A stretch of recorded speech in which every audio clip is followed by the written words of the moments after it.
अगर किसी भी व्यूअर को वीडियो का थंबनेल देख के या टाइटल देख के ऐसा लग रहा है कि इस वीडियो के पीछे कोई लॉजिक नहीं है या ऐसा ये सिर्फ पैसा कमाने के लिए कर रहा है, तो मैं उस व्यूअर को या आपको मैं हाईली रिकमेंड करूंगा कि ये वीडियो आप एंड तक देखिए। अगर उसके बाद भी अगर आपका कोई पॉइंट ऑफ व्यू हो या आपको कुछ कमेंट करना हो तो आप कमेंट सेक्शन में फ्रीली कमेंट कर सकते हैं। हे गाइस, कैसे हो सब, क्या हाल है सबके।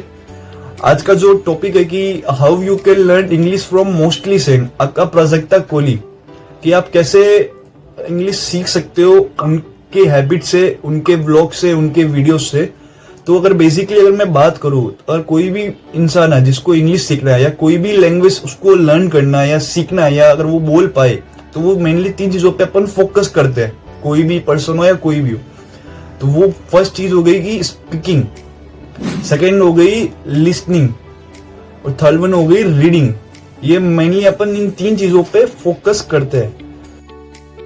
जो पहला पॉइंट है वो ये है कि प्राजक्ता दी से कैसे आप स्पीकिंग सीख सकते हो, आपकी कैसे इंग्लिश में स्पीकिंग इंप्रूव हो जाएगी। तो उसके लिए मैं एक वीडियो चलाता हूँ स्क्रीन पे, पहले आप उसको देखना, फिर मैं आपको बोलता हूँ, एक्सप्लेन करता हूँ। स्टूडियो आज 5 महीनों बाद स्टूडियो में मोस्टली सीन का वीडियो फाइनली शूट किया जाएगा and I am beyond excited. I am so excited. Also the script is super new, super different. यार मैं क्यों बकवास कर रही हूँ, तुम लोग ने ऑलरेडी वो वीडियो देख लिया होगा बिकॉज ये वीडियो थर्सडे को, ये वाला सैटरडे को जाएगा। So right now we are just figuring it. We show mask, wow we are not 12, we are 12। We're on our way. बूबू ऑफ द डे। आज सुबह मैंने मलिका दीदी से बात करी और मैंने उनसे बड़ी नॉर्मली चिल टाइप बात करी और मैंने फोन रख दिया। और मेरे ये वीडियो देखने के बाद मोस्ट ऑफ द पीपल को समझ नहीं आया होगा कि मेरा कहने का इंटेंशन क्या था। मतलब एक चीज समझना कि सपोज जैसे इस वीडियो में प्राजक्ता दी ने पहले हिंदी में बोला और suddenly she started speaking in English, या कोई सपोज आप कोई सेलिब्रिटी का इंटरव्यू देख रहे हो या कोई भी बंदे को उठा लो जिसको इंग्लिश अच्छे से बोलना आता है, उसका अगर आप इंटरव्यू देखते हो या कुछ भी देखते हो तो वो हिंदी में बोल रहा होता है और सडनली ही या she started speaking in English.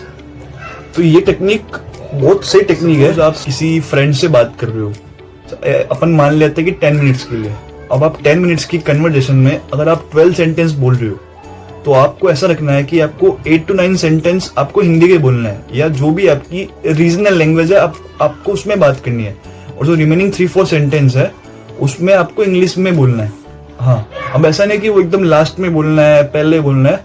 जहाँ पे आपको सही लगे, जहाँ पे आपको लगा कि यहाँ पे मैं ये वर्ड मेरे को आता है या सेंटेंस मेरे को बोलना आता है इंग्लिश में, उस टाइम पे आप ये यूज कर सकते हो। सपोज आप ऑफिस में काम कर रहे हो तो वहाँ पे जो कलीग्स होते हैं, जो भी आपके सुपीरियर होते हैं, जो भी सर होते हैं या जो भी ओनर होते हैं, उनसे आप सपोज 10 मिनट्स के लिए बात कर रहे हो, वही 12 सेंटेंस, उनसे भी कन्वर्सेशन के टाइम पे आप इंग्लिश के वर्ड्स यूज कर सकते हो, इंग्लिश के सेंटेंस यूज कर, और विथ टाइम आप इस चीज को इंक्रीज कर सकते हो। सपोज आप अपने ऑफिस में कलीग से बात कर रहे हो फॉर 20 मिनट्स, आप अभी सपोज आपने स्टार्ट किया तो आप 15 सेंटेंस हिंदी में बोल रहे हो और रिमेनिंग 5 सेंटेंस आप इंग्लिश में बोल रहे हो। But with time after some week आप क्या कर सकते हो कि आप 7 to 8 सेंटेंस इंग्लिश के बोल रहे हो और रिमेनिंग 13 to 12 सेंटेंस आप हिंदी में बोल रहे हो। मैंने जो बात बोली उसके पीछे लॉजिक ये है कि आप कन्वर्सेशन में आप इंग्लिश का यूज करो।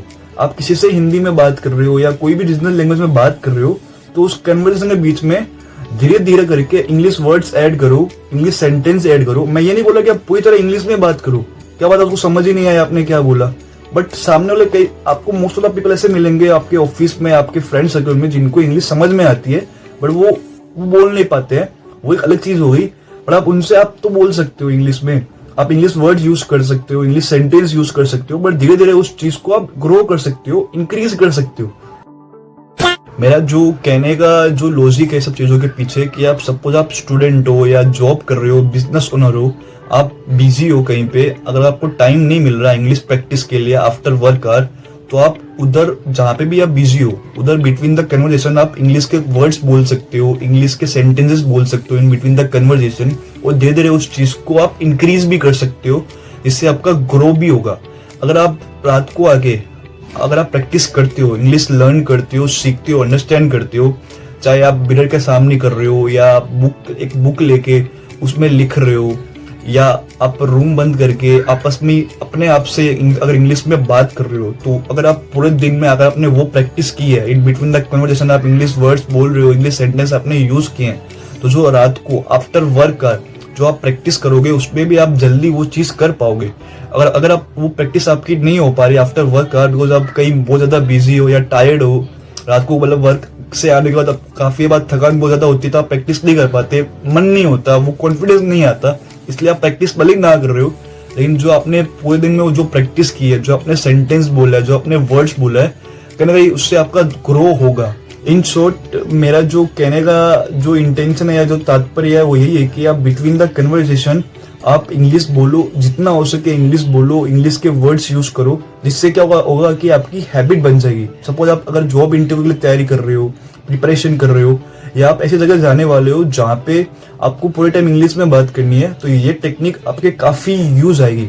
और ये टेक्निक है, ये हर एक बंदे के लिए एप्लीकेबल है जो जेन्युइनली इंग्लिश सीखना चाहता है। ये पहली टेक्निक्स थी, ये पहला पॉइंट था स्पीकिंग वाला, जो मैंने मोस्टली सेन दीदी से, अक्का प्राजक्ता कोहली से मैंने सीखा।